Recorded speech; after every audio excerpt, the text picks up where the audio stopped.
I've always thought about the importance of the vote because I think it was instilled in me by my father. This is a very important election, and so I think mostly everybody will be out here trying to cast their votes. It's an important election, and we're really a critical state in that election, so I feel honored to be voting. Welcome back. The Georgia Secretary of State today said that voters there have surpassed all daily records for any day of early voting in 2022. 16 electoral votes are up for grabs in the Peach State, where former President Trump lost to President Biden by less than 12,000 votes back in 2020. Let's bring in Tia Mitchell. She is the Washington correspondent for the Atlanta Journal-Constitution. Tia, it's great to see you. So as of 3:30 this afternoon, Secretary of State Raffensperger said that more than 234,000 people had already voted. What does that say about how voters are feeling in Georgia 21 days out from Election Day? Yeah, I think it goes to show that not only are the candidates very invested in Georgia, but it shows that Georgia voters believe that it's important that they weigh in, that they know the stakes of this race. They know that they are a battleground, and every vote in Georgia is going to count. Georgia is expected to be close, and so it's in the margins, and I think people are just fired up to have their voices heard. I also think, quite frankly, voters in Georgia understand that the sooner they vote, the sooner the texts will stop coming to their phone, the emails may stop, as you know, the data centers realize that this voter has already cast their ballot. So I think a lot of Georgia voters are, quite frankly, ready to be done with it. And so just overall, whether it's for positive reasons or just to be over with, Georgia voters are ready to go. No more texts is certainly a powerful incentive. Is there any way to determine at this early stage whether either campaign has an advantage when it comes to early voting there?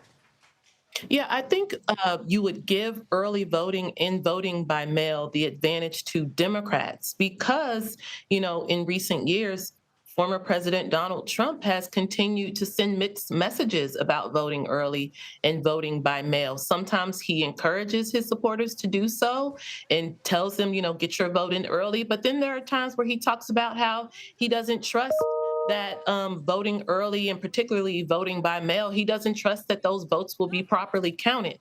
So I think because of that mixed message from the leader of the Republican Party, whereas Democrats have been much more vocal and consistent in encouraging early voting, that's why you would give the edge to Democrats. That makes sense. Former President Bill Clinton was in the state over the last few days campaigning for Harris. How helpful is it to have him or former President Obama there in the state campaigning for her? Yeah, both former presidents are part of the many surrogates that are fanning out for Willis across Georgia. I would guess that high-profile surrogates had probably a half dozen events today in Georgia for Harris. Of course, Donald Trump himself is in Georgia today, but former presidents Clinton and Obama are really speaking to different types of voters that are important if Vice President Harris is going to win. We know Obama is spending a lot of time speaking to Black men, for example, whereas Bill Clinton went to more rural areas, speaking not just to Democratic voters in more rural areas, but perhaps some independent and kind of those reluctant Republicans who aren't sure if they want to support Donald Trump. So, but again, all types of surrogates are fanning out in all types of ways. So 3 weeks from tonight, what are you going to be watching as we start to see the Georgia results coming in?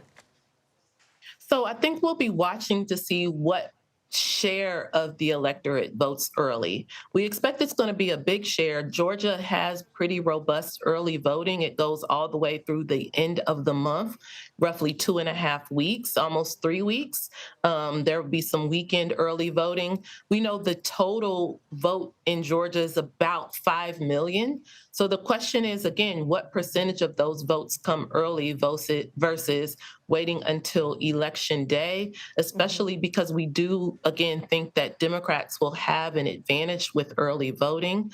I think we'll also see how turnout is all across Georgia. We know the population center is Metro Atlanta. in its, Atlanta and its suburbs. But what does voting look like in rural Northeast and Northwest Georgia? What does voting look like in other cities like Augusta and Savannah? Those will all be data points that we'll be studying. Especially because Harris has spent so much of her time in the state of Georgia, but outside of that metro area around Atlanta. Tia Mitchell from the Atlanta Journal-Constitution, thanks so much. Thank you.